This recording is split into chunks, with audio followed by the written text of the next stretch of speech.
Good morning, students. Now I'm explaining you page number 41. When the siblings were talking, Mrs. Pearson enters the room with a stove.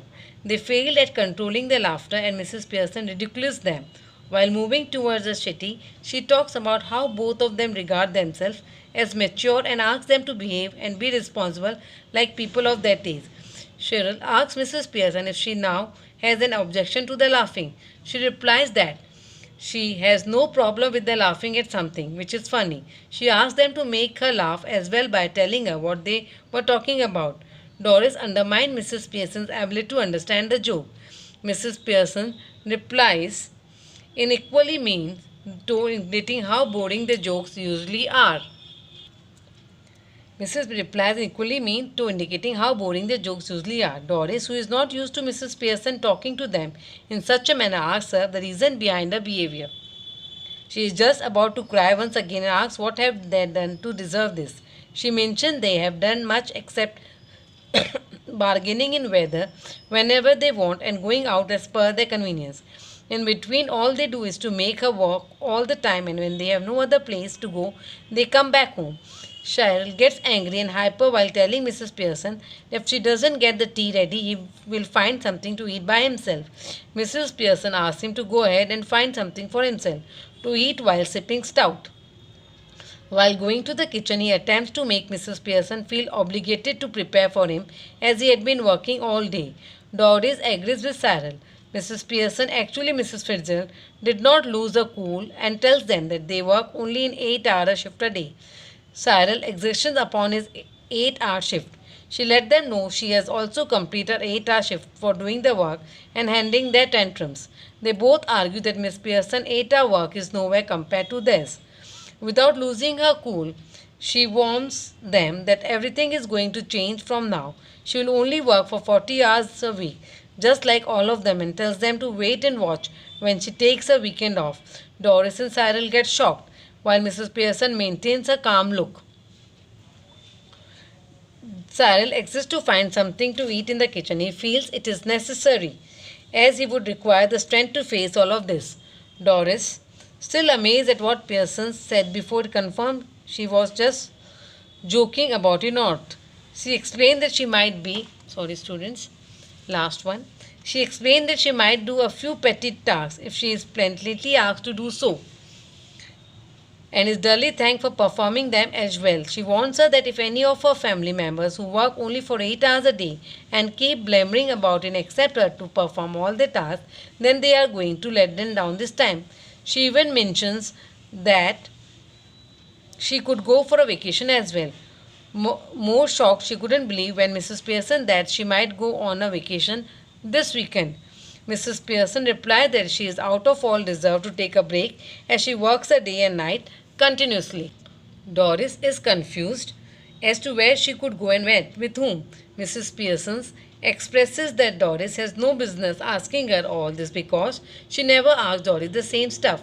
Doris tells that she does is that the same. Doris finally asks Mrs. Pearson if she hits herself in a good conscience or something. Bluntly, she replies that she is completely fine, but Doris doesn't stop talking to them.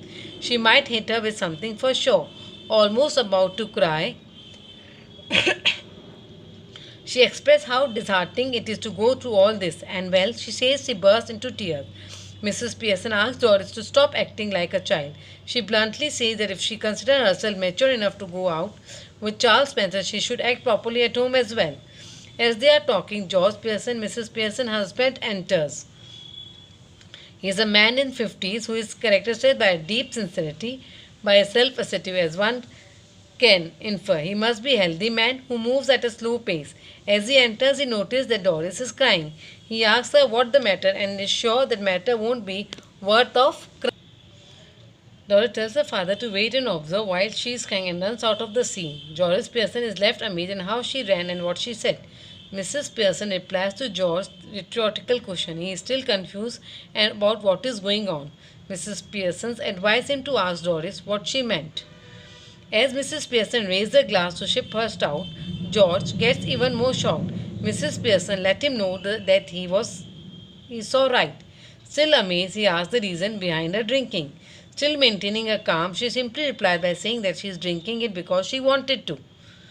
He is shocked at the sight of Mrs. Pearson drinking, and that too during the day. She counter questions and asks what is the problem with drinking at this time of the day.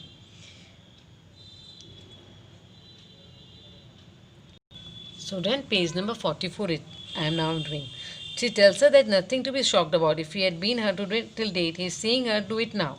In contempt, he tells Mrs. Pearson that he didn't like the idea of her drinking of this hour. It blew his mind at once.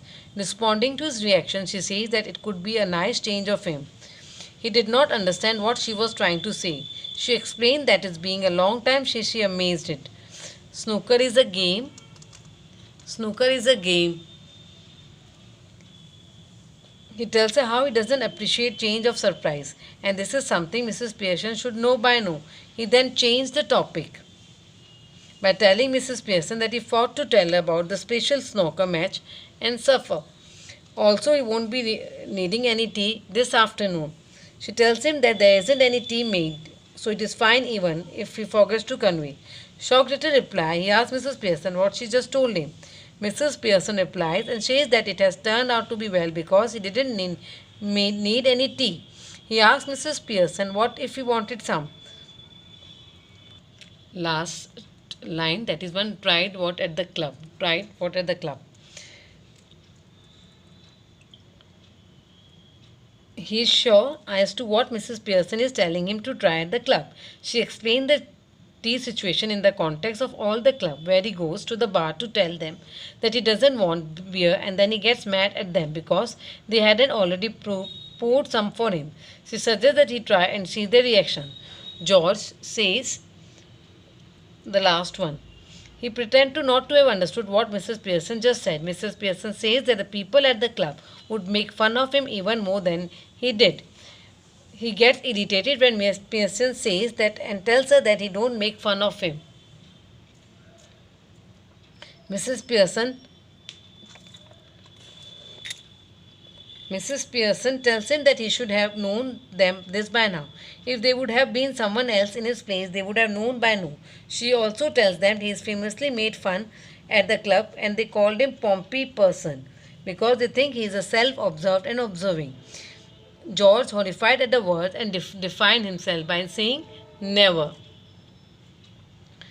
Mrs. Pearson expressed how heartful it has been for her seeing her husband living and waiting to go to a place where people make fun of him behind his back. She further added that he doesn't even every night for instead of going out with Miss Pearson, who doesn't at least make him look like a fool. Cyril enters the room holding a glass of milk in one hand and a slice of cake in the other. George is confused and turns to look at Cyril, seeking his help. He asks Cyril angrily if he knew he had been going to the club, leaving Cyril embarrassed and unwilling. Though uneasily, he told George that they indeed call his names. George curses himself slowly that if they call him name at the club, they may go to hell. He leaves the scene in the shock and despair, as if it had been hit on his head.